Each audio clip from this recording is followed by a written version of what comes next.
ஓம் ஸ்ரீ மகா பெரியவா சரணம். மகா பெரியவாளை பற்றிய தெய்வத்தின் குரல் 7 பாகங்களும் வானதி வெளியீடாக ரா கணபதி அவர்கள் எழுதி வெளியிட்டிருக்கிறார்கள். 8வது பாகமாக வேதா வெளியீடாக வெளிவந்துள்ளது.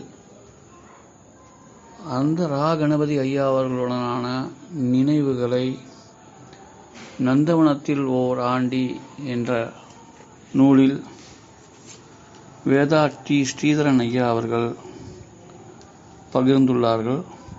அதிலிருந்து ஒரு நிகழ்வை காண்போம். சிலருக்கு எழுத்து நடை இயல்பாகவே வாய்த்திருக்கும். வேறு சிலர் காலப்போக்கில் எழுத கற்றுக்கொண்டிருப்பார்கள். அநேகமாக இதுபோல கற்றுக்கொண்டவர்களின் எழுத்து நடையில் தனித்தன்மை இருக்காது. பெரும்பாலும் அவர்கள் எழுத்து ஜனரஞ்சக வகையை சார்ந்ததாகவே இருக்கும். தற்கால ஊடகங்களில் எழுதுபவர்கள் பெரும்பாலோர் இந்த வகையைச் சேர்ந்தவர்களே. ஆனால் அண்ணாவின் எழுத்து இந்த வகையைச் சேர்ந்தது அல்ல. எனவே அவரது எழுத்து நடை இயல்பாகவே அவருக்கு அமைந்த ஒன்று என்று எனக்கு தோன்றியது. இருந்தாலும் அவரது ஆரம்பகால நூல்களை படித்து பார்த்து அவரது நடை முதலில் எப்படி இருந்தது என்பதை புரிந்து கொள்ள வேண்டும் என்ற ஆவல் எழுந்தது.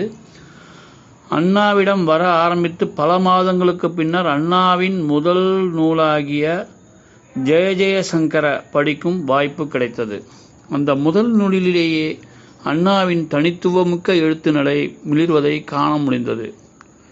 அண்ணாவின் தாயார் தனது பிள்ளைக்கு சதாசிவம் MS தம்பதியினரிடம் வேலை கிடைக்க வேண்டும் என்று மனதுக்குள் பெரியவாளிடம் பிரார்த்தனை செய்தாராம். கூடிய விரைவிலேயே பெரியவா அனுகிரகத்தில் அண்ணாவுக்கு கல்கி பத்திரிகையில் ஜெய ஜெயசங்கர தொடர் எழுதும் பணி கிடைத்தது. பிற்பாடு அங்கேயே உதவி ஆசிரியராக பணியில் இணைந்தார். அண்ணாவோ எழுத்து பணிகளுக்கு ரொம்ப புதுசு. அவரது படிப்பும் தமிழ் படிப்பு அல்ல. அவர் ஆங்கில இலக்கியத்தில் BA ஹானர்ஸ் படித்தவர். வயதும் குறைவு. இப்படிப்பட்ட ஒருவரை கல்கி அதிபர் சதாசிவம் அந்த பணிக்கு தேர்ந்தெடுத்ததே அதிசயம்தான். அது மட்டுமல்ல, எடுத்த எடுப்பிலேயே அண்ணாவுக்கு கல்கி அலுவலகத்தில் ஒரு பிரத்யேக அறையும் ஒதுக்கி தந்தாராம். தனது தாயாரின் மானசீக பிரார்த்தனையையும் பெரியவா அனுகிரகத்தில் அந்த வேண்டுகோள் பூர்த்தியானதையும் பற்றி அண்ணா ஜெய ஜெயசங்கர நூலின் முகவுரையில் எழுதியுள்ளார். அண்ணாவுக்கு ஒதுக்கப்பட்ட அறையும் இருக்கையும் எழுத்துலக ஜாம்பவான் கல்கிக்கு உரியவை. அது கல்கி அவர்களே ஒரு காலத்தில் பணியாற்றிய அறை. நாற்காலி கூட அன்றளவும் மாறவில்லை என்று பிற்பாடு அறிந்தபோது அச்சிங்காசனமே எலிகொட்டி ஆசனமானதில் பெருமிதமடைந்தேன் என்று இந்த விஷயத்தை பற்றி அண்ணா அந்த நூலின் முகவுரையில் எழுதியிருக்கிறார். பிற்கால நூல்களில் இருப்பதை போன்றே தனித்துவமான எழுத்து நடையில் ஜெய ஜெயசங்கர நூல் இருந்தது என்பது மட்டுமல்ல, அந்த நூலில் காணப்பட்ட சிந்தனை ஆழமும் அவரது பிற்கால நூல்களில் இருப்பதைப் போலவே அமைந்துள்ளது. எழுத்தனுபவமோ ஆன்மீக பின்னணியோ தமிழ் பின்னணியோ இல்லாத ஆங்கில இலக்கியம் படித்த இளைஞரின் முதல் நூல் அது என்பதை நம்புவது கொஞ்சம் சிரமம்தான்.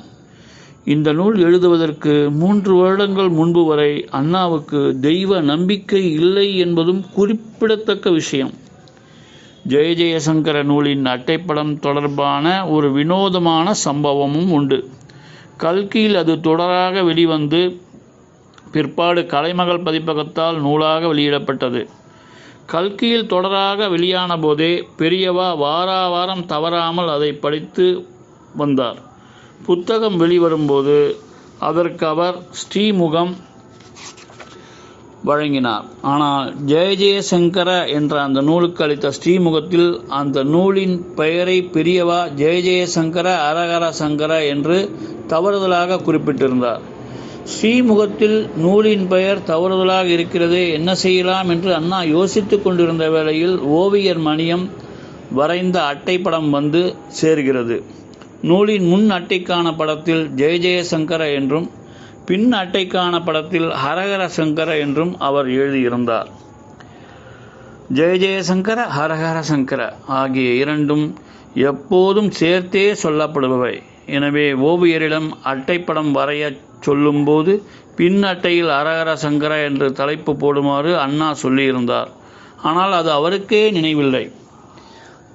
ஆக மொத்தம் பெரியவா ஸ்ரீமுகத்தில் இருந்த பெயரும் புத்தக அட்டையில் இருந்த பெயரும் ஒன்றாகவே இருந்தன. ஜெய ஜெயசங்கர தொடர் கல்கியில் வெளியான காலத்தில் தமிழ்நாட்டில் அதற்கு மிகுந்த வரவேற்பு கிடைத்தது.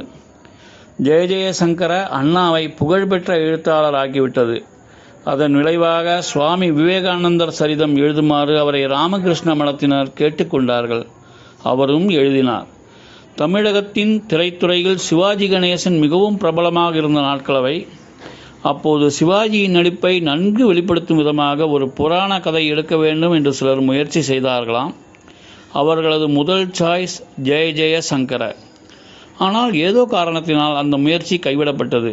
ஆச்சாரியாளுக்கு பதிலாக இதிகாச பாத்திரம் கர்ணனை பற்றி எடுக்கலாம் என்று முடிவு செய்துவிட்டார்கள். அண்ணா இந்த சம்பவத்தை பற்றி என்னிடம் சொன்னபோது நல்ல வேளை ஆச்சாரியால் தப்பித்தார் என்றுதான் நினைக்க தோன்றியது. தப்பித்தது அண்ணாவும் தான். ஓம் ஸ்ரீ மகா பெரியவா திருவடிகளே சரணம்.